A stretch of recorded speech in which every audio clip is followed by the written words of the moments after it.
നമസ്കാരം. ഇന്നിവിടെ ചെയ്യുന്നത് വളരെ ഈസി ആയിട്ട് ഉണ്ടാക്കാൻ പറ്റുന്ന ഒരു ഒഴിച്ചുകറിയുടെ റെസിപ്പിയാണ്. ചേമ്പിൻ താൾ ഉപയോഗിച്ചിട്ടാണ് ഈ കറി ഉണ്ടാക്കിയെടുക്കുന്നത്. ഇതെങ്ങനെയാണ് ചെയ്യേണ്ടതെന്ന് നോക്കാം.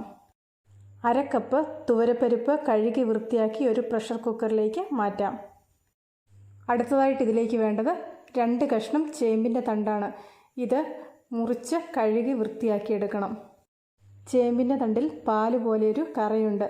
അത് കഴുകി വൃത്തിയാക്കിയതിന് ശേഷം വേണം ഈ ചേമ്പിൻ തണ്ട് മുറിച്ചെടുക്കാൻ. ഒരു സവോള, പച്ചമുളക്, കുറച്ച് കറിവേപ്പിലയും കൂടെ എടുക്കുന്നുണ്ട്. സവോളയ്ക്ക് പകരമായിട്ട് ചെറിയുള്ളി ഉപയോഗിക്കുകയാണെങ്കിൽ ഒന്നും കൂടെ ടേസ്റ്റ് കൂടുതൽ കിട്ടും. പരിപ്പ് കഴുകി ഒരു പ്രഷർ കുക്കറിലേക്ക് മാറ്റിയിട്ടുണ്ട്. ഇനി കുറച്ച് ചെറുതായിട്ട് മുറിച്ചിരിക്കുന്ന സവോള, 2 പച്ചമുളക് നടുകെ കീറിയത്, കുറച്ച് കറിവേപ്പില, 1/2 ടീസ്പൂൺ മഞ്ഞൾപ്പൊടി, ആവശ്യത്തിന് ഉപ്പ് ഇവ ചേർത്ത് കൊടുക്കാം. ഇതിലേക്ക് കുറച്ച് വെള്ളവും കൂടെ ചേർത്ത് അടച്ചു വെച്ച് വേവിച്ചെടുക്കാം. ഒരു വിസിൽ വന്നതിന് ശേഷം ഒരു 5 മിനിറ്റ് തീ കുറച്ചിട്ട് കഴിയുമ്പോഴേക്ക് പരിപ്പ് നന്നായിട്ട് വെന്ത് കിട്ടും. പരിപ്പ് വേവിച്ചതിന് ശേഷം ഇതിലെ പ്രഷറൊക്കെ മാറുന്നതുവരെ ഒരു സൈഡിലേക്ക് മാറ്റി വെക്കാം. ഈ സമയത്ത് കുറച്ച് തേങ്ങ വറുത്തെടുക്കാം. ഒരു പാൻ ചൂടായി വരുമ്പോൾ ഇതിലേക്ക് ഒരു 1/4 കപ്പ് തേങ്ങ ചിരകിയത് ചേർത്ത് കൊടുക്കുന്നുണ്ട്. തേങ്ങയിലെ വെള്ളമൊക്കെ വറ്റി കളർ മാറി തുടങ്ങുമ്പോൾ ഇതിലേക്ക് 4-5 വറ്റൽമുളകും 1 ടേബിൾ സ്പൂൺ മല്ലിയും കൂടെ ചേർത്ത് കൊടുക്കാം. ഇതുപോലെ തേങ്ങയും വറ്റൽമുളകും ഒക്കെ വറക്കുമ്പോൾ ഏറ്റവും ചെറിയ തീയിലിട്ടിട്ട് വേണം വറുത്തെടുക്കാൻ. ഇതുപോലെ വറക്കുമ്പോൾ എണ്ണയൊന്നും ഒഴിച്ചു കൊടുക്കേണ്ട ആവശ്യമില്ല. ഡ്രൈ ആയിട്ടാണ് ഇത് വറുത്തെടുക്കുന്നത്.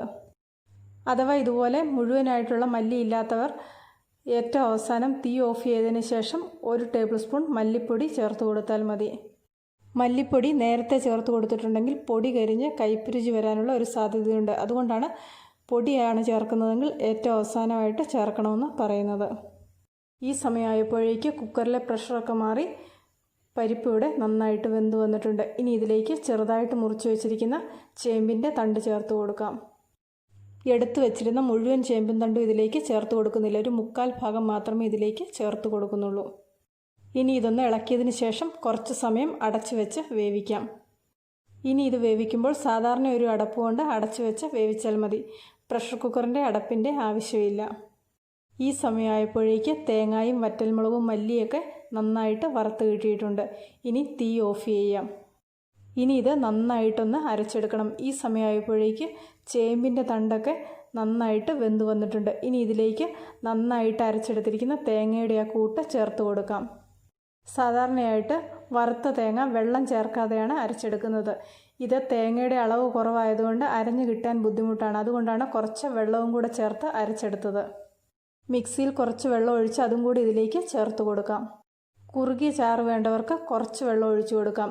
കുറച്ച് ലൂസായിട്ടുള്ള ചാറാണ് ഇഷ്ടമുള്ളതെങ്കിൽ അതിനനുസരിച്ച് വെള്ളം ചേർത്ത് കൊടുക്കാം. കുറച്ച് വാളംപുളി വെള്ളത്തിൽ കലക്കി അതും കൂടി ഇതിലേക്ക് ചേർത്ത് കൊടുക്കുന്നുണ്ട്. ഇനി ചേർത്തിരിക്കുന്ന ചേരുവകളെല്ലാം നന്നായിട്ടൊന്ന് ഇളക്കി യോജിപ്പിക്കാം. ഇതിലേക്ക് പുളി കൂടുതൽ വേണമെന്നുണ്ടെങ്കിൽ കുറച്ച് പുളിയും കൂടെ ചേർത്ത് കൊടുക്കാം. ഉപ്പ് ആവശ്യമാണെങ്കിൽ ഉപ്പും കൂടെ ഈ സമയത്ത് ചേർത്ത് കൊടുക്കാം. ചേരുവകളെല്ലാം ചേർത്ത് കഴിയുമ്പോൾ ഇതൊന്ന് തിളപ്പിക്കണം. തിളച്ച് വരുമ്പോഴേക്ക് തീ കുറച്ചിട്ട് ഒരു 5 മിനിറ്റ് അടച്ചു വെക്കണം. ഇതുപോലെ ഒരു 5 മിനിറ്റ് അടച്ചു വെച്ച് തിളപ്പിക്കുമ്പോൾ കഷ്ണങ്ങളിലൊക്കെ നന്നായിട്ട് ഉപ്പും പുളിയും ഒക്കെ പിടിച്ചു കിട്ടും. നല്ല ടേസ്റ്റി ആയിട്ടുള്ള ഒരു ഒഴിച്ചുകറിയുടെ റെസിപ്പിയാണിത്. ചോറിൻ്റെയൊക്കെ കൂടെ നല്ലൊരു കോമ്പിനേഷനാണ്. എല്ലാവരും ഒരു പ്രാവശ്യം ഇതുപോലെ ഒന്ന് ചെയ്ത് നോക്കുക. തീർച്ചയായിട്ടും നിങ്ങൾക്കിത് ഇഷ്ടപ്പെടും. ഇതിലേക്ക് കടുക് പൊട്ടിച്ച് കുറച്ച് സവോളയും വറ്റൽമുളകും കറിവേപ്പിലയും കൂടെ വറുത്ത് ചേർക്കാം. അതിനുശേഷം ഒരു 5 മിനിറ്റ് അടച്ചു വെക്കാം. ഇന്നത്തെ ഈ റെസിപ്പി ഇഷ്ടപ്പെട്ടെങ്കിൽ ലൈക്ക് ചെയ്യാനും ഷെയർ ചെയ്യാനും നിങ്ങളുടെ അഭിപ്രായങ്ങൾ അറിയിക്കാനും മറക്കണ്ട. ചാനൽ ഇതുവരെ സബ്സ്ക്രൈബ് ചെയ്തിട്ടില്ലെങ്കിൽ സബ്സ്ക്രൈബ് ചെയ്ത് റൈറ്റ് സൈഡിലായിട്ട് വരുന്ന ബെല്ലൈക്കണും കൂടി ഒന്ന് ക്ലിക്ക് ചെയ്യുവാണെങ്കിൽ ഞാനിടുന്ന എല്ലാ വീഡിയോയുടെയും നോട്ടിഫിക്കേഷൻ നിങ്ങൾക്ക് അപ്പോൾ കിട്ടുന്നതായിരിക്കും. പുതിയൊരു വീഡിയോയുമായിട്ട് വീണ്ടും കാണാം.